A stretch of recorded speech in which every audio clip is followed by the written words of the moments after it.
Mesdames et messieurs, bonjour et bienvenue dans une nouvelle vidéo dans laquelle on va voir ensemble comment résoudre des équations contenant des valeurs absolues. Nous avons ici trois exemples d'équations du premier degré avec valeur absolue. La première équation, elle est vraiment simple à résoudre, la deuxième et la troisième. Sauf qu'il y a des pièges et il y a des choses que je devrais vous expliquer. On va partager ça ensemble afin que vous puissiez résoudre efficacement une équation contenant des valeurs absolues. Alors, commençons directement par la première équation. Ici, résolvons dans R, donc on prend directement notre première équation, c'est x, valeur absolue de x moins 3 égale à 6.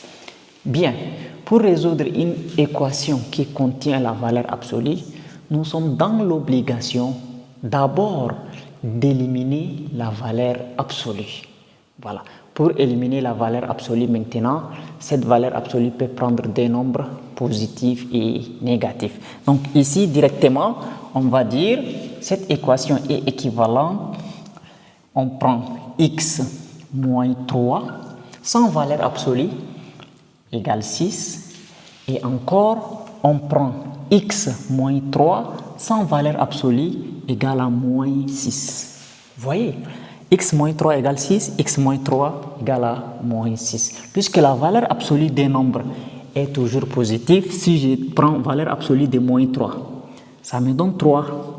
Et valeur absolue de 3, ça me donne aussi 3. Donc, c'est-à-dire que la valeur absolue des nombres est toujours positive, mais le contenu, il se pourrait que le contenu sans valeur absolue est négatif. Si nous avons un contenu sans valeur absolue est négatif, il devient positif. Et même quand il est positif, il devient positif. Donc, il reste positif. Alors, là, maintenant, c'est facile à résoudre.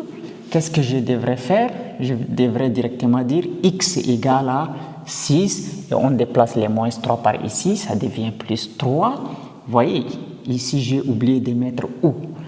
Ou, maintenant, x égale à moins 6. Je déplace les moins 3 par ici, ça devient plus 3.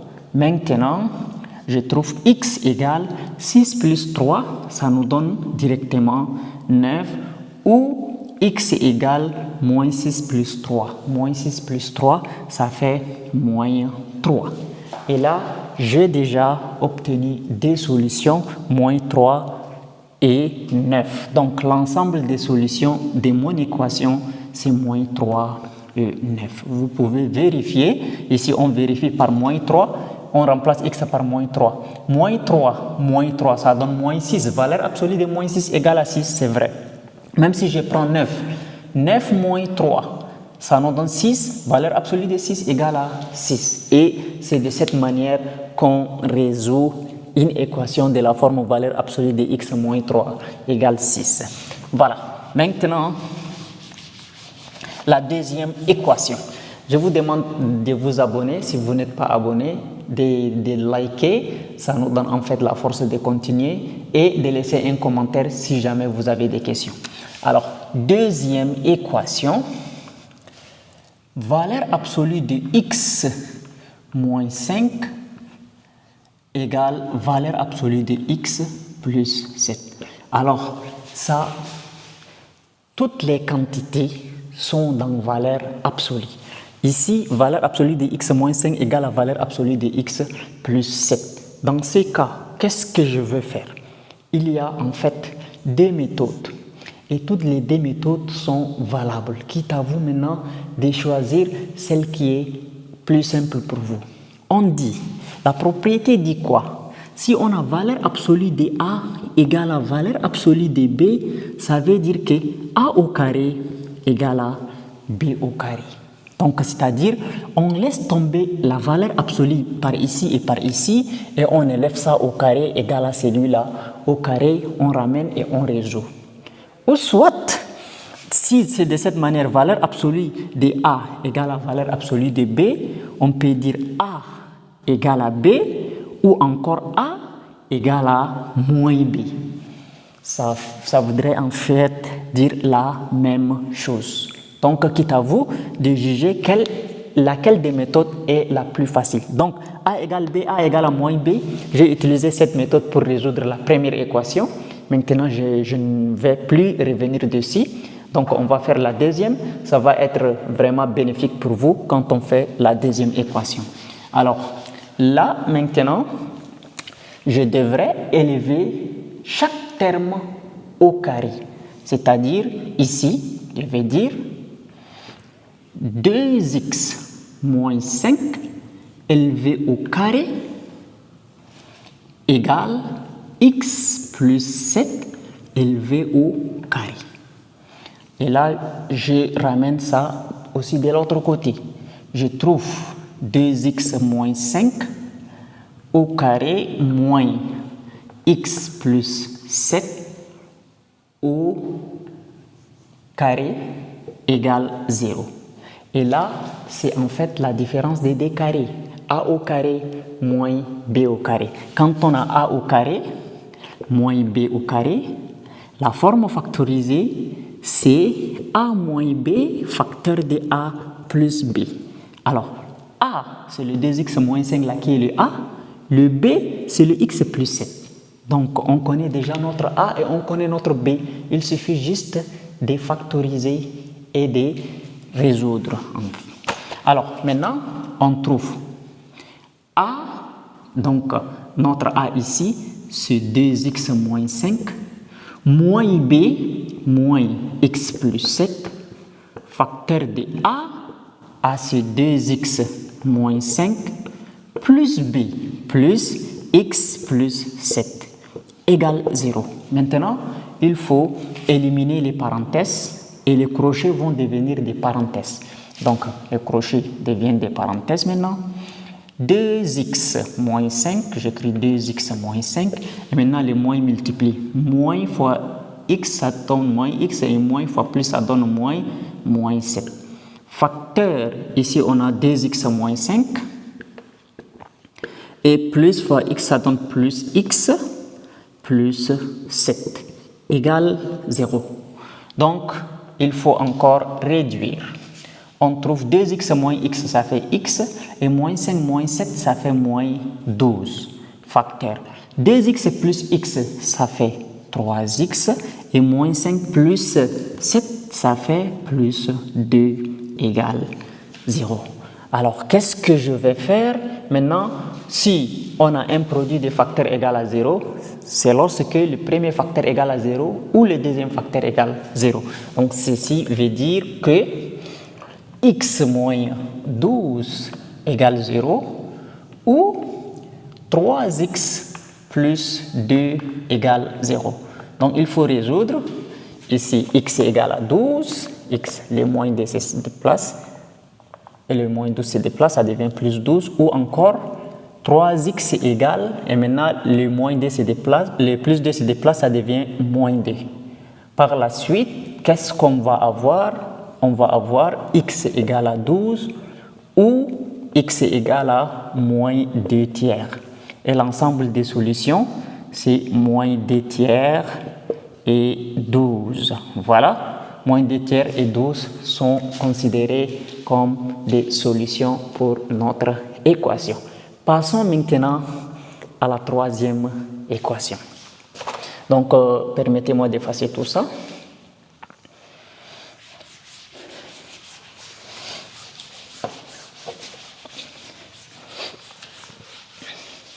Alors, la troisième équation, nous avons 5x moins 6, valeur absolue de 5x moins 6, moins 3x égale 2. Wow! Valeur absolue de 5x moins 6, moins 3x égale 2. Qu'est-ce qu'il faut faire? Ici, on doit toujours chercher à casser les valeurs absolues. Mais là, la méthode, elle est un peu différente. Voilà. Donc, on doit d'abord prendre la quantité qui se trouve sous valeur absolue. On élimine sa valeur absolue à part.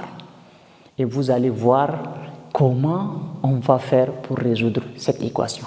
D'abord, je prends, posons, on prend ça, 5x moins 6 égale 0. C'est-à-dire on pose 5x moins 6 égale 0, on tire la valeur de x. Donc on va dire 5x égale à 6, x égale à 6 sur 5.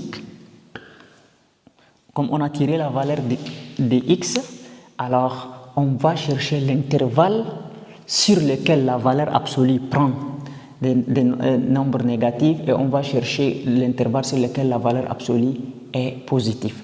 Donc on va faire un petit tableau de signes. On écrit moins l'infini plus l'infini. Et là, 6 cinquième est ici. Là, c'est l'équation 5x moins 6.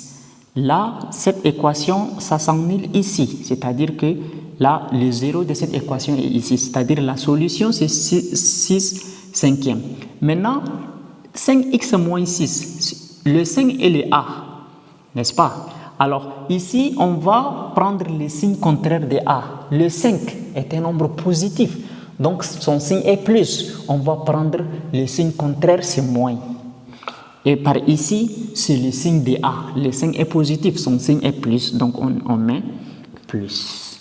Voilà. On sait que de moins l'infini jusqu'à 6 cinquièmes, la quantité 5x moins 6 est négative. Et de 6 cinquièmes jusqu'à plus l'infini, la quantité 5x moins 6, elle est positive. Qu'est-ce que cela veut dire? Donc, on va écrire nos équations. On va dire, quel que soit x appartient à l'intervalle allant de moins l'infini à 6 cinquièmes, voilà. Et donc, notre équation devient quoi? On va écrire notre équation. Donc, la quantité qui se trouve dans la valeur absolue, on va la multiplier par un signe moins. Donc, vous allez voir que ici, quel que soit x appartient à l'intervalle allant de moins l'infini jusqu'à 6 cinquièmes. Donc, il y a un signe moins. Donc, je multiplie tout ce qui se trouve dans valeur absolue par le signe moins qui est ici. Donc, moins 5x plus 6 moins 3x égale 2. Donc, cette équation, c'est lorsque x appartient à l'intervalle allant de moins l'infini à 6 cinquièmes. Et maintenant, pour tout x appartient à l'intervalle allant de 6 cinquièmes à plus l'infini, 6 cinquièmes à plus l'infini, alors c'est quoi? On va multiplier cette quantité par un signe positif. Donc, ça donne toujours la même chose, plus 5x moins 6 fois plus, ça donne toujours plus 5x moins 6. Donc, 5x moins 6, et on ajoute moins 3x égale 2. Donc, ça, c'est lorsque nous sommes dans l'intervalle allant de 6 cinquièmes à plus l'infini. Donc, je vais prendre ces deux équations-là, une accolade. Donc, je vais dire moins 5x ici, moins 3x, ça fait moins 8x, et plus 6 égale 2. Et ici, 5x moins 3x, ça fait 2x, moins 6 égale 2. On va se mettre à résoudre cette équation. Là, on va trouver moins 8x égale à 2, moins 6. Et ici, on trouve 2x égale 2 plus 6. Par la suite, qu'est-ce qu'on trouve? Moins 8x égale à 2 moins 6. 2 moins 6, ça fait moins 4. Ou encore, 2x égale à 2 plus 6, ça fait 8. C'est-à-dire que, ici, je simplifie les moins, x égale à 4 sur 8. 4 sur 8, c'est égal à 1 demi. Ou encore, x égale à 8 sur 2. 8 sur 2, ça nous donne exactement 4. Donc, on a trouvé des solutions 1 demi et 4. Donc, l'ensemble des solutions, je peux l'écrire ici, si vous permettez, c'est 1 demi et 4. Voilà. Donc, il faut toujours préciser l'intervalle sur lequel notre équation est définie. Pourquoi je dis ça? Vous pouvez directement multiplier dans le premier cas par un nombre négatif, dans le deuxième cas par un nombre positif, vous voyez, et vous pouvez résoudre votre équation et vous pouvez avoir aussi la réponse. Mais la logique voudrait que vous définissiez d'abord l'intervalle de vos équations. Alors, ainsi, nous avons réussi à résoudre toutes nos 3 équations dans R. Mesdames et messieurs, on est arrivé à la fin de cette vidéo. Merci de nous avoir suivis jusqu'à la fin. Abonnez-vous, activez la cloche des notifications afin de ne plus rater nos prochaines vidéos. Merci.